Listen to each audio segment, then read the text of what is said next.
Assalamualaikum warahmatullahi wabarakatuh. Selamat malam teman-teman semua. Jadi kami dari kelompok 4 dinamika struktur dengan modul jenis-jenis pemodelan structure. Nah, dari kelompok 4 sendiri itu terdiri dari 3 orang. Yang pertama itu saya sendiri, Alan Diki Swansaragi. Yang kemudian ada teman saya itu Sabrina Mawadah Warahmah. Yang ketiga dari Marcella. Nah, pada topik pembahasan ini tuh ada 4 poin yang kami bahas. Yang pertama itu sejarah dari tiap software, sedikit sejarahnya, kemudian ada fungsi dari tiap software, ada output yang dihasilkan oleh tiap software, beserta kelebihan dan kekurangan software tersebut.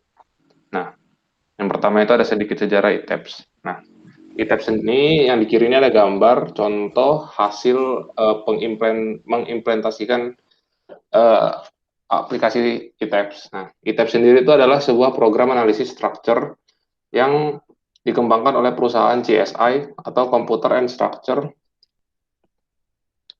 Incorporated yang berada di Berkeley, California, Amerika. Yang berawal dari penelitian dan pengembangan riset Dr. Edward Earth. Nah, kemudian pada tahun 1975 didirikan oleh Ashar Habibullah. Nah, software ini sendiri itu sudah teruji dan diaplikasikan di lapangan. Nah, program ITAP sendiri itu biasanya digunakan untuk analisis struktur high-rise building. Nah, jadi itu kayak bangunan-bangunan tinggi gitu. Nah, itu tuh kayak bangunan perkantoran, apartemen, rumah sakit, hotel, dan lain-lain. Nah, kemudian tuh ada sejarah tecla structure. Nah, ada gambar. Nah, gambar ini contoh kalau kita masukin data, nanti outputannya itu seperti ini nih di tecla structure. Nah, jadi tecla structure sendiri itu adalah aplikasi pemodelan 3D yang mampu mendesain berbagai macam bentuk struktur fabrikasi dari material baja dan beton. Dari pemodelan 3D, kita dapat berbagai macam output yang nantinya akan digunakan untuk panduan dalam bekerja dan data keseluruhan seluruh proyek. Kemudian ada sejarah SAP 2000. SAP 2000 sendiri merupakan versi pertama dari SAP yang secara lengkap terintegrasi dengan Microsoft Windows. Nah, analisis menggunakan finite element method atau metode elemen hingga, baik itu untuk perhitungan analisa dinamis maupun analisa statis. Nah, software ini sendiri juga dilengkapi dengan analisa struktur jembatan dengan pembebanan bergerak dan pemilihan analisis dengan time history yang dapat disesuaikan dengan kondisi waktu daerah tersebut. Nah, untuk halaman selanjutnya saya serahkan kepada teman saya, Rina. Oke, terima kasih Alan. Di sini saya akan menjelaskan mengenai fungsi ETAPS dan software-software yang lainnya.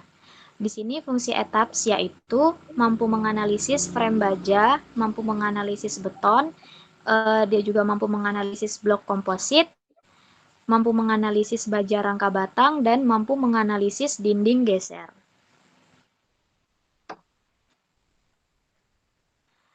Nah, kemudian di sini ada fungsi tecla structure. Dia bisa digunakan untuk melihat model 3D dari material dan profil. Kemudian yang kedua membuat pengelasan dan rebar konkret, membuat pengelasan. Yang keempat yaitu pemberian making material dilakukan secara otomatis dan membuat proses instalasi menjadi lebih mudah.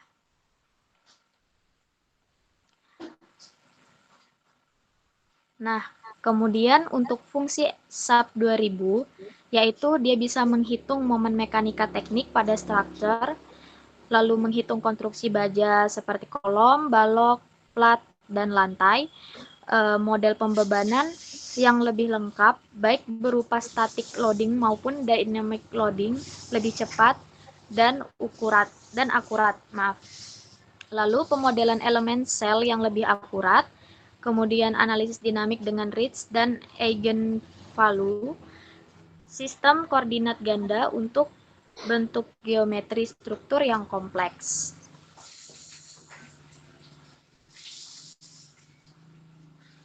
Nah, kemudian di sini ada juga output dari ETAPS.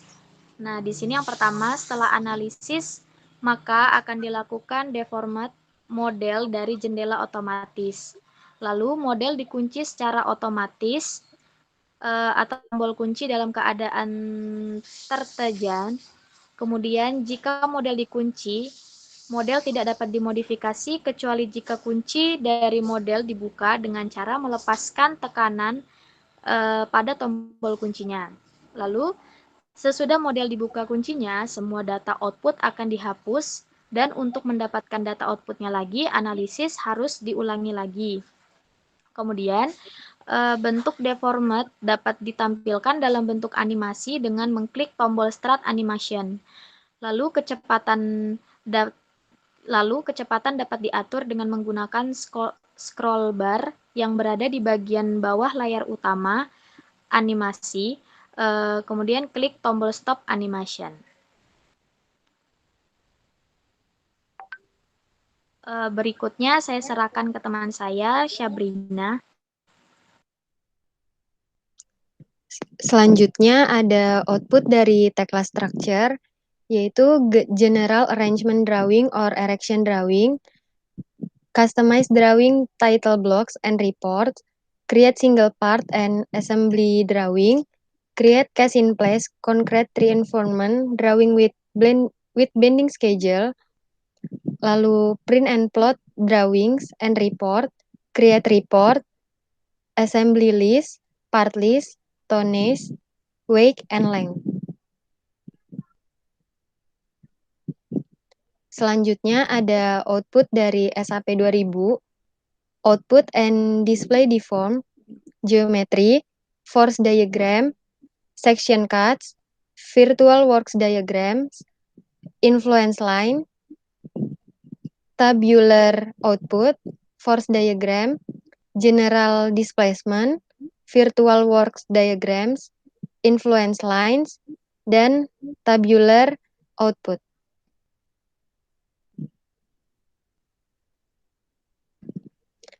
Selanjutnya, dari masing-masing software memiliki kelebihan dan kekurangan.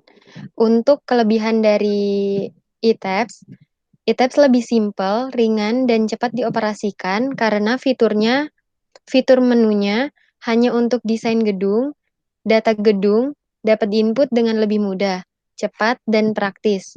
Lalu, untuk pemodelannya mudah untuk elemen balok. Untuk kekurangannya, tidak bisa menganalisa elemen, solid, dan non-linear elemen.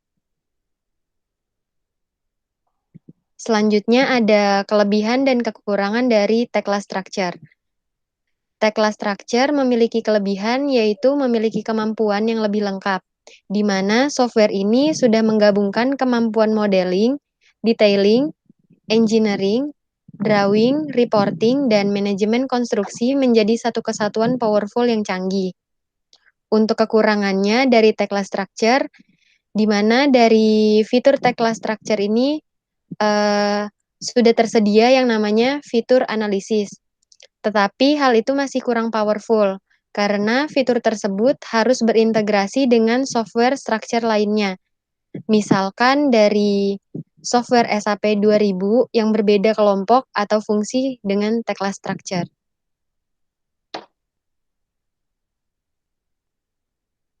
Selanjutnya, ada kelebihan dan kekurangan dari SAP 2000. Untuk kelebihannya, yang pertama, memiliki modul yang mempermudah dan konsisten. Kedua, datanya tidak bisa diduplikasi. Ketiga, otomatis dan fleksibel, serta memiliki integrasi dengan e-commerce. Untuk kekurangan dari SAP 2000, yaitu 1. Biayanya yang cukup mahal. 2. Cukup rumit untuk digunakan. Dan yang ketiga, mengharuskan adanya sumber daya manusia yang berkualitas. Saya kembalikan ke Alan. Nah, baik, terima kasih kepada Sabe dan Rina yang udah menyampaikan materinya. Nah, berikut itu adalah sedikit dari presentasi kelompok kami. Apabila ada salah, kami mohon maaf. Assalamualaikum warahmatullahi wabarakatuh.